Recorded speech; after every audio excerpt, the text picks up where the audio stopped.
Hello, everybody, and welcome to the Medical Mindset Coach podcast. I am your host, Star Freudenberg, and today we will be talking on episode 5. And as this thing starts going on and on and on, I just sort of wanted to go back and reference back to episode 3, where I had a big sort of, I would even say, lecture on food allergies and intolerances. And I still feel, for me, this is one of the biggest themes and biggest topics around sort of at the moment, because, 10 years ago, people didn't even know what these things were, but couldn't explain typical symptoms that they were experiencing.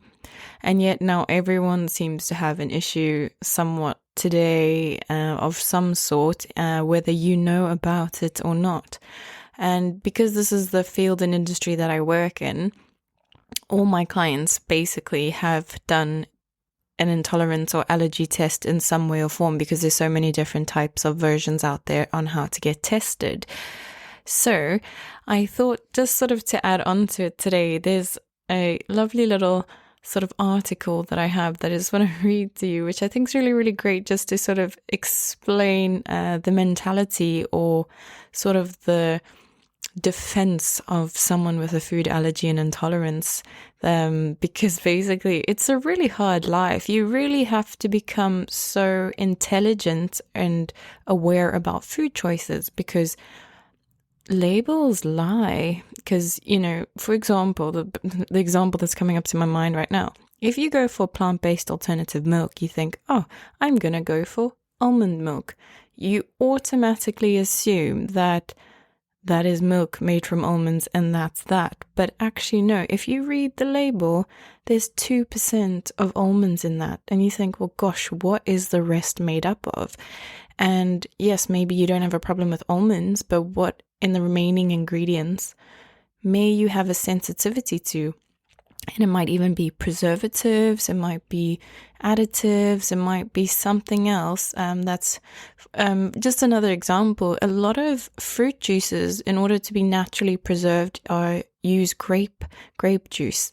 And in the work that I'm doing, I've seen a lot of people have issues with grapes, including myself.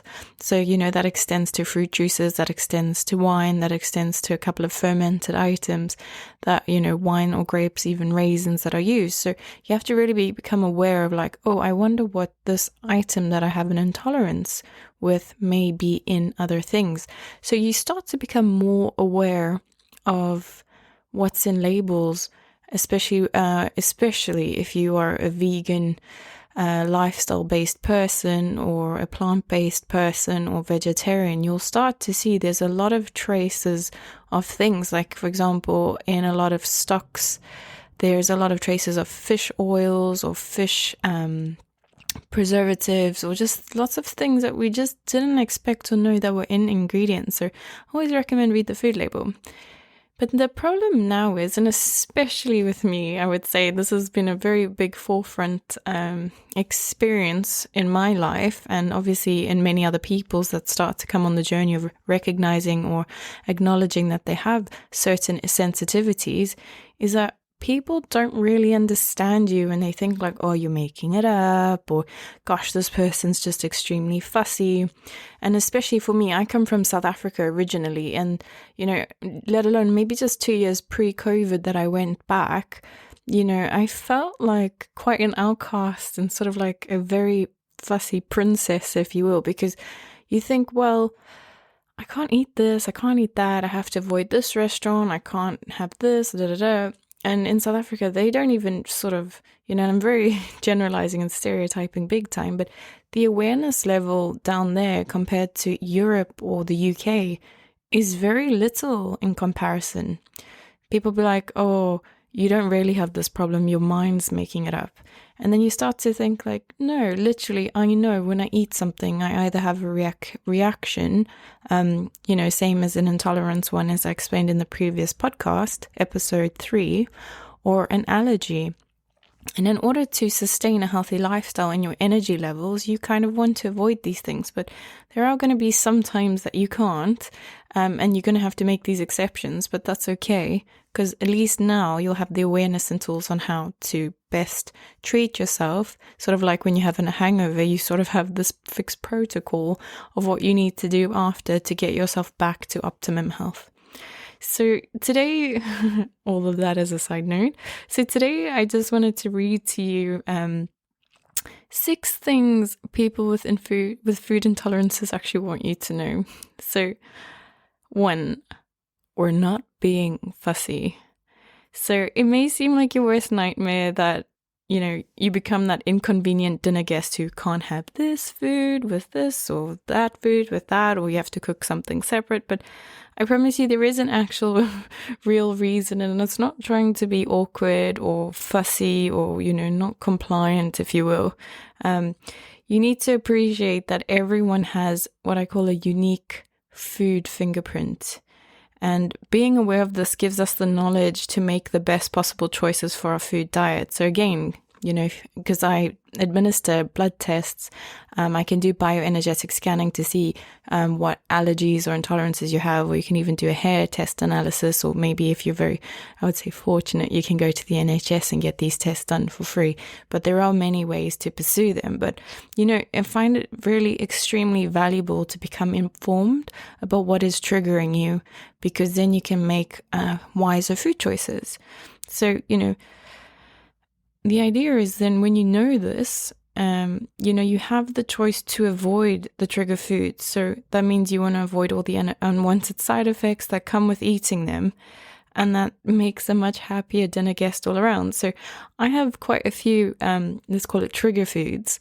And quite literally after a meal, I almost have no choice, but I sort of do this unconscious pass out.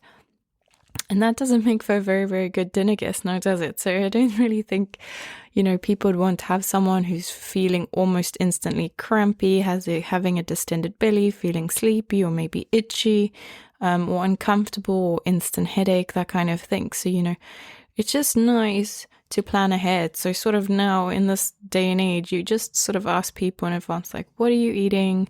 What is your lifestyle? What is your dietary requirements? See how we can best cater. Or maybe just, and I'm very happy to at times when I go to people's houses just to bring my own stuff, because at least I know I can eat what's right for my type.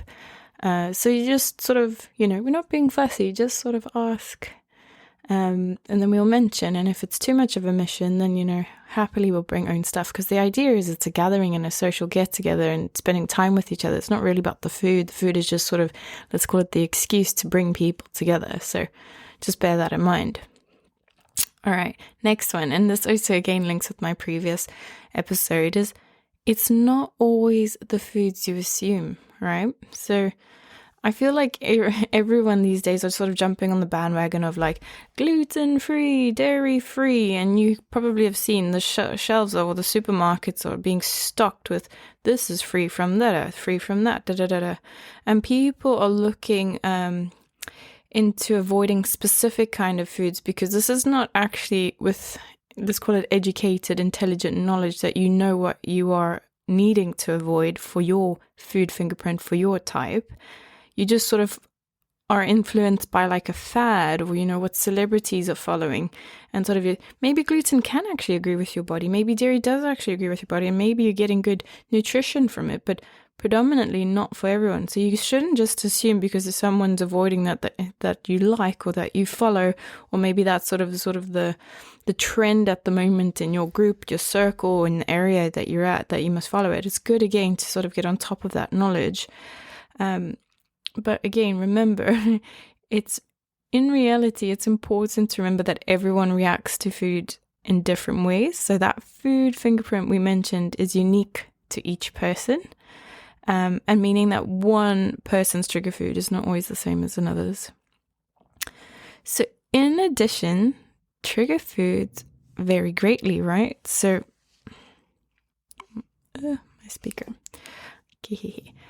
Foods vary greatly, so we might all be guilty of blaming bread, for example, if you have a trigger reaction, or disapproving of dairy, but actually food could potentially be a problem. Any food can be potentially a problem. So that can be from prawns to potatoes, And again, if in doubt, it's good to get the confirmation you need from like a simple finger prick blood tests or hair analysis or bioresonance or bioenergetic testing. Because, the weirdest foods come up that I've seen with patients.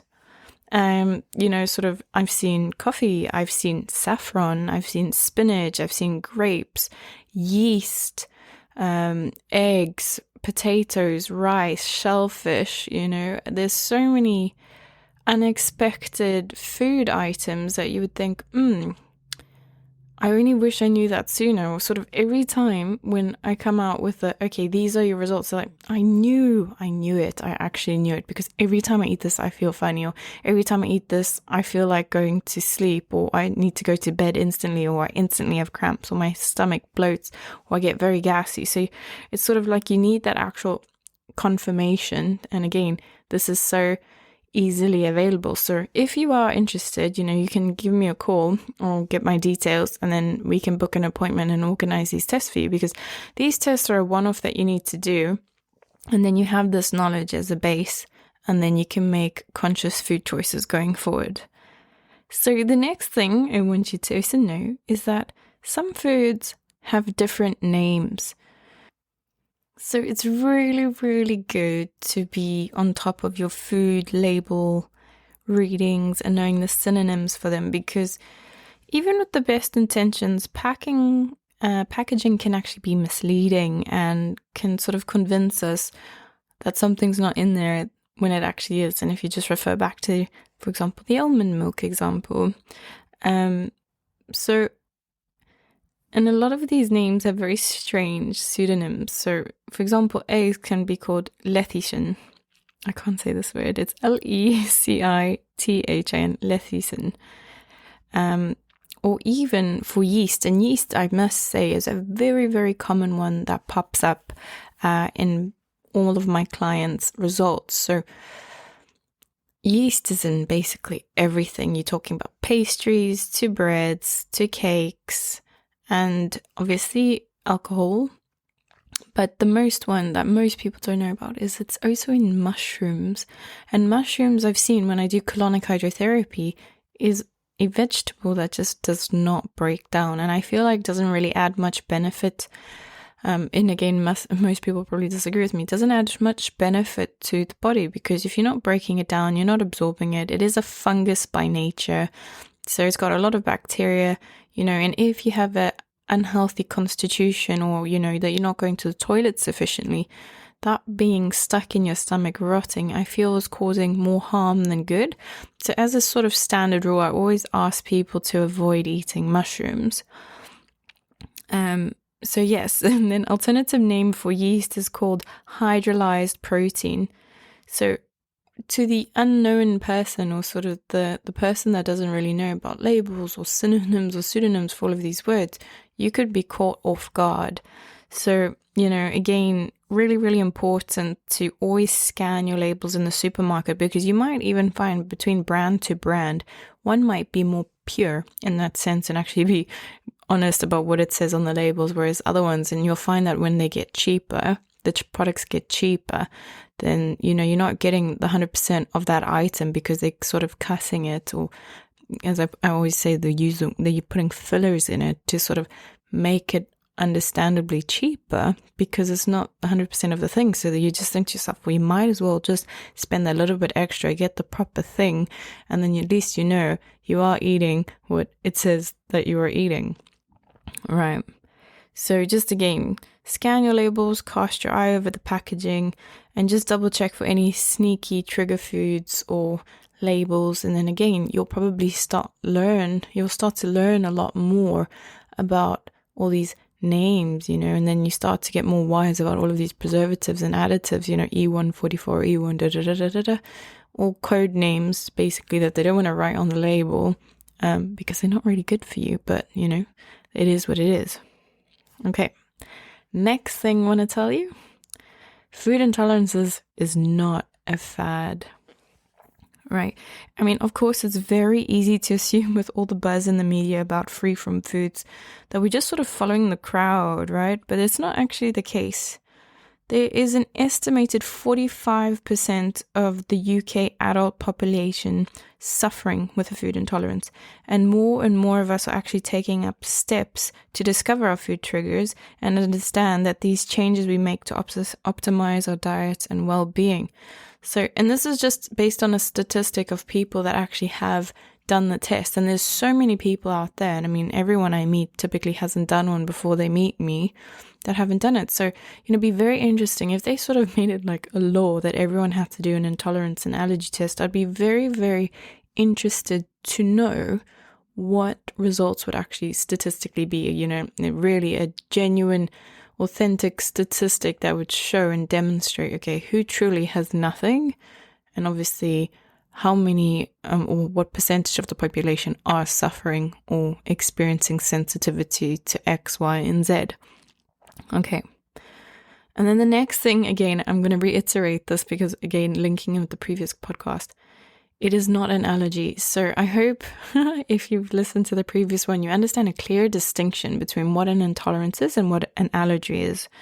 And just sort of a high level again. So food intolerance and a food allergy are often thought to be variations of the same thing, but the biological processes behind them and how they affect you are very, very different. So unlike an allergy, a food intolerance is generally more common and usually involves a delayed biological reaction, which, although often uncomfortable and unpleasant, is not life-threatening. And remember, an allergy is life-threatening and will affect you within 2 hours of consuming something, and the reactions can be quite severe, and anaphylaxis can kick in, or having an anaphylactic shock, right? Well, and again, so whilst an allergy is sort of usually an instant reaction, intolerances can take up to 72 hours to present themselves. So typically up to 3 days, it can start affecting your body. So again, if you start to really experience symptoms where you feel like, wow, I feel really ill, and you think, well, I don't know what it could be because yesterday I ate food X, Y, and Z and I felt fine. But then you got to start thinking about what did you eat up to 3 days before, because it can take time. It's slow and sneaky, and how it reveals itself. So again, getting on top of your food education is really, really important. And sort of just the last thing to point out for today is people with food intolerances or / allergies, they love food. We all love food. We love food. If we could eat everything, I probably bet you we would. Sort of like if you see sort of in the medieval era with those long tables, big banquets of food, trust me, we would be getting straight all up in there. So it's like, don't be fooled by the perception that people with intolerances are sort of culinary killjoys, We love food. We really love food, probably as much of those without. We just love food. So there's no correlation that, the fact that we know our trigger food means that we look actually more for creative ways on how to substitute the ingredients that we choose to avoid. And this can actually lead to some delicious and unexpected alternatives. And it happens all the time because, I meet a lot of people who have triggers, who have sensitivities, and as equally I'm a teacher and helper to teach people to improve their lifestyles. Patients equally teach me some creative and innovative ideas, and I think like, wow, I would have never have thought to put that together, or I didn't know that was a good combination, or I didn't know you could actually cook it in that way, or I didn't know you could use that in that specific way either. I thought it was only X, Y, and Z. So it actually teaches you to become like a master chef and to become more and more creative, because you learn to sort of like get the varieties, the variety is the spice of life. So you get sort of a variety of ingredients. You start to understand more about food. You start to understand food groups. You understand combinations. You understand quantities, and then you understand how to really nutritiously feed your mechanism, your organism, your body, your constitution the right way. And for you, it might be you need more of a certain type of food. You might have to eat more at a certain time of day. You might want to eat smaller meals. You might want to eat more regular meals. You might want to fast. You might need sugar at a certain time. You might need to avoid meat in the evening. But, it's sort of a trial and error process that you start to figure out. When you start investing time and energy into your being, into your body, and it's a lifestyle, so you have to sort of treat it as a long-term project. And it fascinates me that we're at a point like where people start to look or investigate in their health maybe when they're in their 30s, 40s, 50s, 60s, 70s, 80s. And I think, but eating is something you do every day. And, typically the normal average person's doing it multiple times a day. And if you haven't even known what you've been putting in your body for a long time, that makes me a bit stressed, because I think wow, how have you been treating your temple? How much stuff is in there that needs to get detoxed, or maybe certain conditions that have arisen because of this dietary lifestyle that need to get reversed? What protocols do you need to instantly put in place to sort of increase the longevity of your life now that you might have taken so many years off due to the lack of knowledge of what you've been eating? And yet the tools that are available are so straightforward and so simple, and there's a lot of qualified professional people out there that can help you with this kind of thing. And then, specifically today, I just wanted to tell you a couple of things that people with intolerances want you to know. But if you want to get on top of this, because you're just thinking oh gosh, I actually don't really know what my intolerances or / allergies are, come give me a call. I'm affiliated with a laboratory that does we use blood samples. So it's a straightforward, easy finger prick test. So either you can get the test kit sent straight to your house, or you can come do them with me at the clinic. Then the blood samples will get sent off to the laboratory. They get tested. The results will get sent to me, and then we'll have a meeting or follow-up call to discuss your results, to see where you're at. And again, if you need some assistance with understanding what substitutes you need to add into your diet or incorporate into your lifestyle, then we work with that. And then we sort of go on a month-to-month basis, seeing how things are going. And if you ever need any aftercare support, I'm always here and always available to be of assistance. All right, so that's just going to mark the end of today's episode. Hopefully straightforward, easy and simple. And if you have any questions, please don't hesitate to contact me. So the website is www.medicalmindsetcoach.com. You can find me on Instagram, you can find me on Facebook, and there's also a WhatsApp number for business WhatsApp, +44 7397 885590. Wishing you a wonderful day anywhere where you are in the world. And thank you for listening. Have a great day. Bye.